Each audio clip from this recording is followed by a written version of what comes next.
It all begins, as these things often do, in a place you think you know. A quiet side street in New Orleans, perhaps. Or maybe a dusty corner of a South Carolina low-country antique shop. Most people walk right past. They don't give it a second thought. But if you were to pause, you might feel a strange pull, a sense of something ancient and powerful humming just beneath the surface of modern American life. Voodoo.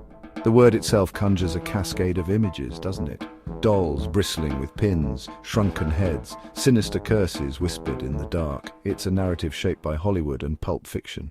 To understand American voodoo, you have to look across the Atlantic. You have to go back in time to the ancient kingdom of Dahomey in West Africa, now modern-day Benin. Here, Vodun, as it is known there, was the state religion. It was a complex and sophisticated system of belief with a supreme creator god, Mawu Lisa, and a pantheon of lesser spirits who governed everything from the harvest to the sea.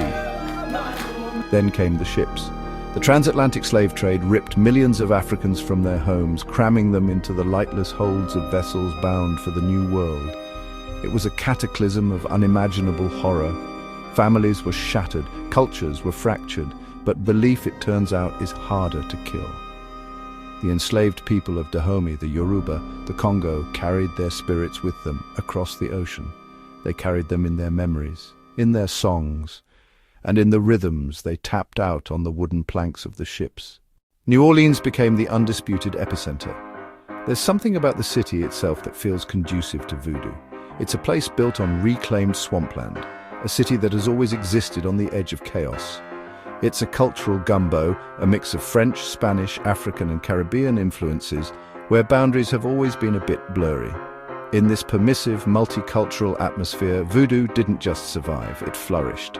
The story of voodoo in New Orleans is dominated by one legendary figure, Marie Laveau, the Voodoo Queen. Her story is a blend of historical fact and whispered legend.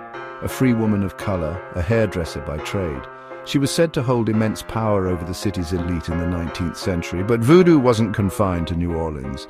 Its influence spread throughout the American South, taking on new forms as it blended with local folk traditions. The American landscape itself became part of the practice.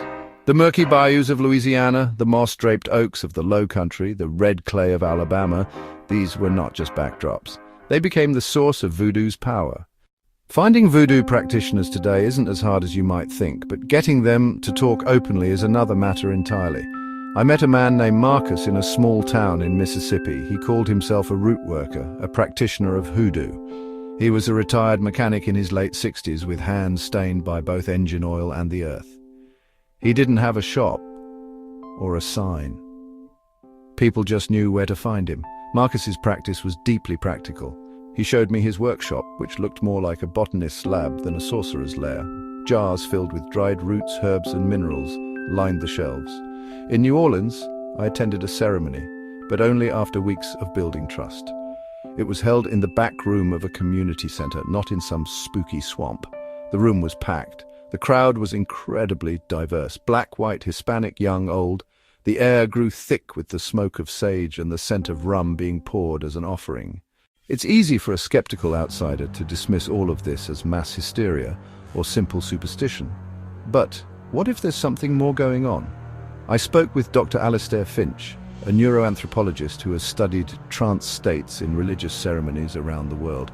He explained that the core elements of a voodoo ritual, the rhythmic drumming, the repetitive chanting, the dancing, the sensory overload of incense and candlelight, are all powerful tools for altering consciousness. Dr. Finch explained that specific frequencies and rhythmic patterns, particularly those around 4 to 7 cycles per second, can induce a state of mind similar to deep meditation.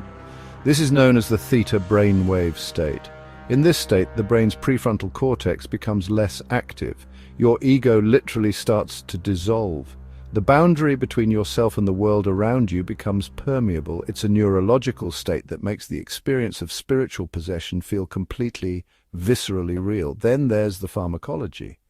Voodoo and hoodoo are at their heart systems of herbal medicine. Many of the plants used have been scientifically proven to contain potent psychoactive or medicinal compounds. The healing remedies use plants with known anti-inflammatory or analgesic properties. The power of belief itself, what scientists call the placebo effect, is also a huge factor. Voodoo is a masterful application of psychology and neuroscience, developed over centuries of practice. In a world of smartphones, social media, and instant gratification, you might expect a faith like voodoo to fade away, to become a relic. But the opposite seems to be happening. Voodoo and hoodoo are experiencing a resurgence, finding a new and surprisingly young audience across America. The internet has become an unlikely sanctuary for these old ways. Instagram accounts belonging to priestesses and root workers have hundreds of thousands of followers. Etsy shops sell custom-made mojo bags and altar supplies. I spoke with a 25-year-old graphic designer in Austin, Texas, who was raised in a secular household. She told me she felt a profound sense of disconnection in her life. She found voodoo through a podcast and was drawn to its earthiness, its focus on ancestors, and its tangible rituals.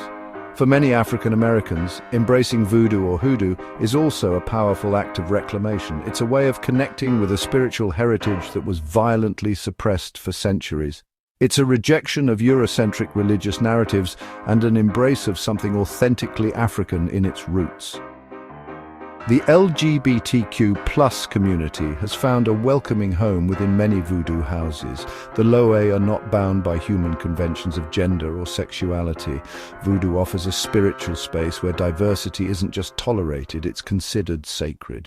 My journey into the hidden world of American voodoo left me with more questions than answers, but with a profound sense of respect. It's a world that stubbornly resists easy definition. It is at once a religion, a medical system, a psychological practice, and a cultural identity. It is ancient and yet constantly adapting, finding new life online and in the hearts of a new generation. It is a testament to the resilience of the human spirit, proof that faith and culture can survive the most brutal oppression and be reborn, transformed on new shores. The serpent god Damballa, representing the circle of life, is a fitting symbol for the faith itself. Its coil is unbroken. From the bustling streets of New Orleans to the quiet backroads of the Carolinas, the spirits are still present.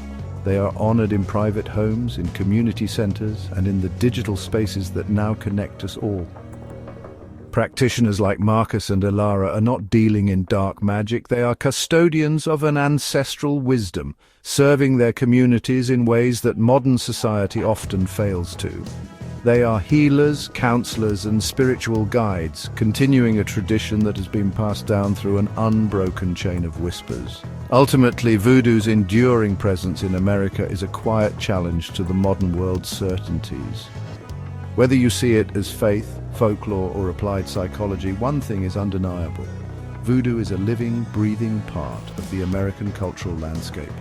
A hidden world, perhaps, but one that is woven deeply into the nation's soul, its secrets still waiting to be revealed.